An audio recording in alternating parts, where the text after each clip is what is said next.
Oui, on a un mois de janvier très difficile avec la réception de Toulouse, ensuite un déplacement à Bastia, on reçoit Saint-Étienne, après je crois c'est Paris Saint-Germain, sans compter la coupe de la Ligue contre le Paris Saint-Germain mardi prochain.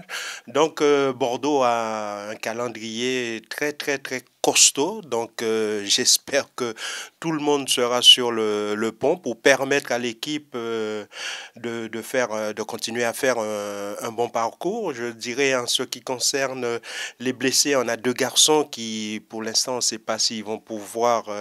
Déjà, Jussier, on sait qu'il en a encore pour environ un mois et demi. Il y a Cheikh Diabaté aussi qui a, oui, qui a son problème de genou. Bon, heureusement, il y a Guillaume Orao qui est arrivé, mais je pense qu'il va falloir attendre encore un peu, le temps qu'il retrouve la bonne condition, mais je pense que les autres, il va falloir se serrer les coudes et faire en sorte que Bordeaux continue à bien figurer dans ce championnat. Et pour l'instant, nous sommes dans les 5 premiers, nous sommes quatrième. On aimerait bien que Bordeaux soit encore à cette place à la fin de la saison ou voire mieux. Mais je dirais le fait de prendre Guillaume, c'est tout à fait normal parce que offensivement, Bordeaux pêche un peu, surtout avec la blessure des deux garçons que je viens de citer. On a vu contre cette équipe de Raon l'Étape que un garçon comme Adisako n'était pas encore vraiment au niveau, surtout pour les batailles qui attendent de cette équipe girondine. Bordeaux a eu une opportunité avec Guillaume Orao. C'était à saisir et je pense et j'espère que ce sera une très bonne pioche. Il vous plaît ce joueur? Mais c'est un garçon qui me faisait peur un peu quand il jouait à Paris et qu'il venait jouer ici. Il est grand, il est bon dans le domaine aérien. Donc je pense que plus Cheikh Diabaté, s'il arrive à retrouver tous ses moyens, ça peut faire un duo d'attaque assez impressionnant pour pour les défenses adverses. Est-ce que ça peut changer le jeu bordelais? Je je pense pas. Après, bon, je suis pas entraîneur. Ce sera à Francis Gillot et son staff de voir comment positionner, s'il doit faire jouer ces deux garçons, voir comment les positionner, parce qu'il faut pas oublier que quand on perd le ballon, il faut, la première chose, surtout en football, c'est essayer de vite le récupérer pour pouvoir contrarier l'adversaire. Donc il va falloir demander à ces garçons si le duo arrive à jouer ensemble, de faire des efforts, peut-être à tour de rôle, pour garder une certaine stabilité au sein de l'équipe. De toute façon, hein, on s'aperçoit que c'est toujours difficile ces genres de matchs. On connaît aussi la force de cette équipe toulousaine.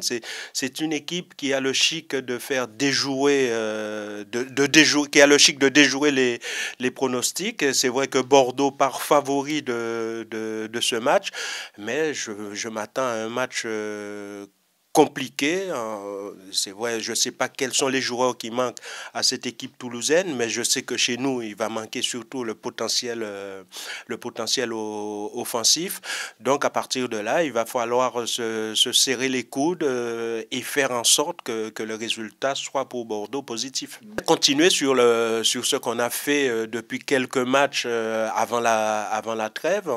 On a été costaud, on a gagné des matchs difficiles. On a terminé par un bon match nul à Marseille. Quoi, quand on regarde le match, on aurait pu le gagner, surtout après avoir mené 2-0. Il faudrait continuer, reprendre cette marche en avant qui permet à Bordeaux d'être à la place où elle est actuellement et y rester le plus longtemps possible en essayant de regarder surtout devant. Est-ce que vous pensez justement qu'avec ce retour à la 4e place, on regarde différemment les Girondins de Bordeaux? Je parle des adversaires, mais aussi médiatiquement.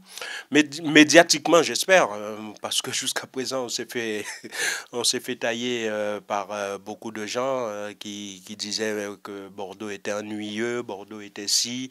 Mais bon, dans le foot actuel, la seule chose qu'on regarde, malheureusement pour les puristes, pour ceux qui aiment le beau jeu, ce qu'on regarde, c'est les résultats. Bordeaux a eu un très bon passage qui lui a permis, au lieu de jouer les 5 dernières places, de se retrouver à cette 4e place.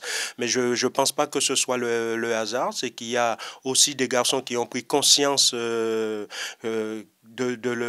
leur qualité, de leur potentiel, et qui l'ont mis ensemble au service de l'équipe. Et ça nous permet que ça nous a permis d'avoir ces résultats. Mais il ne faudrait pas que ce soit une fin en soi. Il faut justement continuer à persévérer pour essayer, comme j'ai dit tout à l'heure, de regarder devant et de mettre les autres un peu plus loin derrière.